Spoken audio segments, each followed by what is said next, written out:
Penguin Random House Audio presents By the Horns by Ruby Dixon.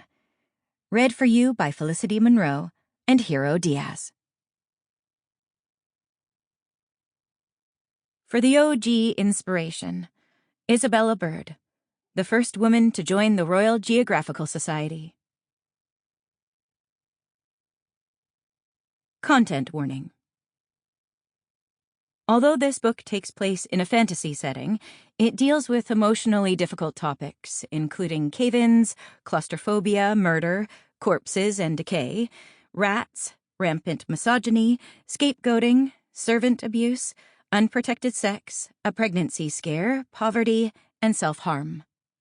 Readers who believe that such content may upset them or trigger traumatic memories are encouraged to consider their emotional well-being when deciding whether to read this book.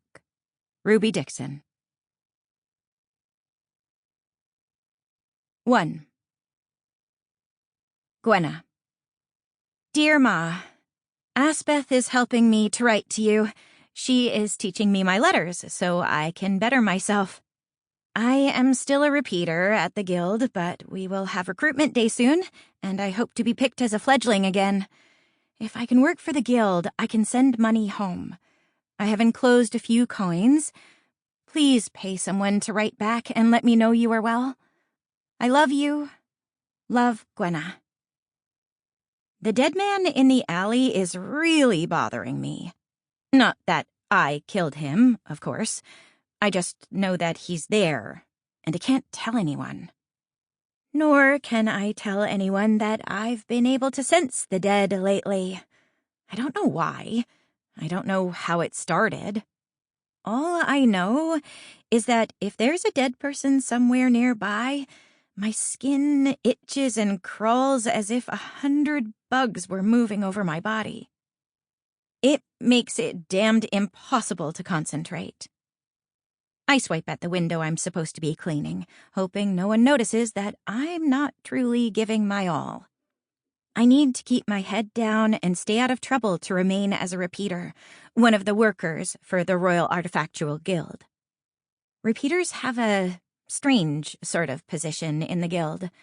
We're considered failed students, but because we've been students in the past, we're also allowed to be first in line when it comes time to sign up with a new guildmaster for the next year's training. If I piss off Mistress Umala, though, she'll drop hints that I'm a bad, lazy employee, and she could ruin my chances to get picked as a fledgling for the next year's tutelage. True, my best friend is married to a guildmaster, but I can't count on Aspeth to grease the wheels for me. I need to earn my place, and as a woman in a male-dominated guild, I need to make doubly sure that my record is impeccable, or people will talk. Focus, I remind myself. Concentrate. Ignore the dead man in the alley and how hard your skin is buzzing, because it must be a fresh murder. A throat clears behind me. I lower my arm, turning to greet Mistress Umala. She's an elderly woman with thick coils of white hair atop her head, and she wears a severe high-necked dress in guild colors, along with a repeater sash at her waist, and a second one at her shoulder. She's not a repeater, though. It's just part of the uniform. I'm told that she's a guild member's widow who decided to take up cleaning to keep her husband's pension, and now she just makes all of us who clean miserable. I really wanted to like her, because we maids should stick together, but Mistress Umala made it clear from day one that she didn't think much of me, because I'd actually dared to try to be in the guild. Is there a problem? She asks, looking down her sharp nose at me. Her skin is so pale that she looks unhealthy, and for a moment, I wonder if she's the corpse I keep sensing. I put on my sweetest smile. Only one more month until recruitment day, then I'll be free of drudgery. Why would there be a problem, ma'am? She arches one hairy silver brow at me. You've been rubbing that window with a dry rag for 10 minutes now. I have? I glanced down at the rag in my hand, and sure enough, I've forgotten to wet it.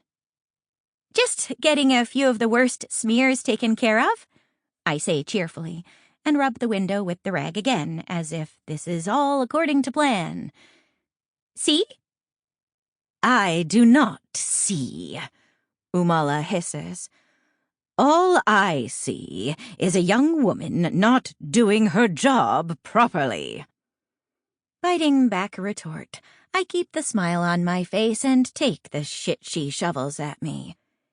It's the servants' lot in life to smile through their true feelings, to never let their employers know what they're really thinking, or else they'll get the boot. After years of working as a kitchen girl and then a maid, I know all about how to look fawning and humble. I'm very sorry, ma'am. I've no wish to be a bother. I'll finish up this window quickly. And then I scratch at my neck and the high-collared uniform I'm wearing, because by the gods, that dead man is going to make me crazed.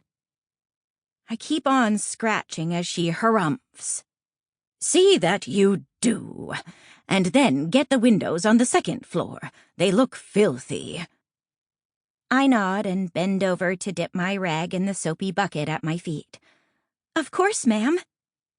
1 more month. 1 more mucking month. Even the rooms with the patients? Absolutely. They deserve clean windows, too. She turns and sweeps away. The conversation ended. Now that her back is to me, I make a face at her retreating spine. Bitter old puss.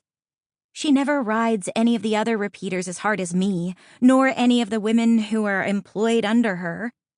It's the fact that I am an actual repeater and a woman that really makes it difficult for her to mask her resentment. After nearly a year of working as a repeater, I'm used to it. I turn and clean the window correctly this time, scratching wildly at my skin through my uniform as I do so. The buzz of the dead man's presence feels as if it is burrowing directly under my flesh, and I wonder if I should say something. Not to Umala. She already hates me. I can't say anything to the guards, either. I notified them about a dead man in an alley last week because I'd felt him. A second one would be less of a coincidence and would point a finger at me.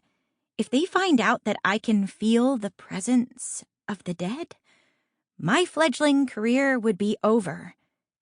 Everything would be over. I scrubbed the window frantically, trying to distract myself. A song? No. Counting? That won't help. Reciting guild rules? I can't remember enough of them. I end up biting the inside of my cheek until it bleeds, but the pain helps me focus. After I get done with these windows, maybe I'll volunteer to go dust in the archives. That should be far enough away from the guild hospital, where I am currently. And maybe Umala will be pleased with my initiative. By the time I finish the windows downstairs, my crawling skin is driving me mad. I glance around looking for Umala, but she's talking with someone near the front hall, and I won't be able to slip past her and leave. I dig my fingernails into my palm, but my hands are calloused from years of housework, and it doesn't give me the bitter pinch I need to focus my mind. The inside of my cheek has been bitten so much that it feels like ground meat. I need something to distract me until I can leave this place. Biting back a whimper of frustration, I grab my bucket and dump the rag in. Heading upstairs, I call out to Amala. She's deep in her conversation with the guildmaster and shoots me an irritated look as I interrupt. Right. Well, if there's one thing Umala likes to do, it's let everyone know how important her work is. I suspect that guildmaster isn't going to be able to get away from her for a while. Her cornering him might be to my... Sample complete. Ready to continue?